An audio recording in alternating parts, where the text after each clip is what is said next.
evening, everyone. My name is Dr. Stephanie Adams. I'm head of sports science here at Scottish Brain Sciences, and part of my mission in my work that I do is to help people understand how to look after their brain health with the power of sport and physical activity.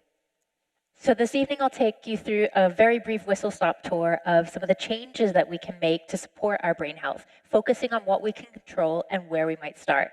This will heavily focus on the argument that physical activity may be the biggest bang for our buck. So there are known modifiable risk factors that influence our risks of dementia. It's not all up to genetics, and it's certainly not true that brain disease has to be a natural part of aging. Modifiable means capable of being changed. And currently there are more than a dozen known modifiable risk factors that we can influence. In the context of dementias, known risk factors include smoking, depression, things like high blood pressure, things like unmanaged hearing impairment, lack of physical activity, lack of social isolation or loneliness, things like this. So there's a number of these modifiable risk factors that we can take action on, okay? And one of the messages that I want to share with you tonight is that as a general concept, good brain health involves things such as good blood flow to the brain and oxygen. Guess what? Physical activity supports both of these things. It has the potential, you could say, act as an antidote or the biggest bang for your buck to help many of the diseases that then increase the risk of dementias. GP surgeries across the nation, for example, can now write exercise prescriptions because it has been shown to be more effective than medication. Similarly, physical activity prescriptions have been prescribed to help manage things like high blood pressure, as well as helping people with their type 2 diabetes. We also see that clinical trials show those living with obesity who take up regular physical activity and improve their cardiovascular fitness show massive health improvements regardless of how much weight is or isn't lost. And that really helps their brain health. So it's not necessarily just about the scales and the need and an interest in weight loss.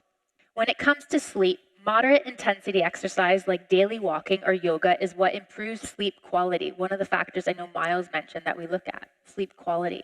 So it's not maybe the vigorous activities of movement we might expect that we have to do. We absolutely don't have to get that vigorous all the time. Finally, decreasing loneliness and social isolation is so important for brain health, right? That's one of those risk factors that I mentioned. And physical activity is a great vehicle to increase our social networks.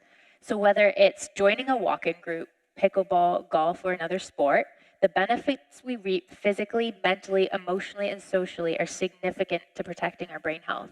And this does extend to individuals who utilize wheelchairs or other support aids. From midlife, we can lose muscle more easily. Good muscle condition helps protect us against frailty and broken bones if we fall. And the more we can move easily, the more we can get that good blood flow and oxygen to the brain. Now, while the benefits are accrued over time, it's never too late to gain health benefits from taking up physical activity. Tiny tweaks really make big changes over time. In line with science evolving, the government produces leaflets like this that explain how much activity they think we should be doing and when, and depending on age. The key all experts will say to you, though, is to find something that you'll enjoy, because ultimately that will help you stick with it. It doesn't have to be going to the gym, and it certainly doesn't have to be taking up a marathon, although that's great if it's of interest. This said, do make sure, they say, to focus on strength training at least 2 times a week and not just cardio or aerobic on its own. And while on the hunt for finding activity that best suits us and gets us moving, one of the best things we can do today is to not sit in one place for so long. Most of us sit for a huge portion of our day, and this is not great for our brain health.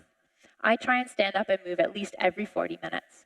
Drinking lots of water tends to help with this.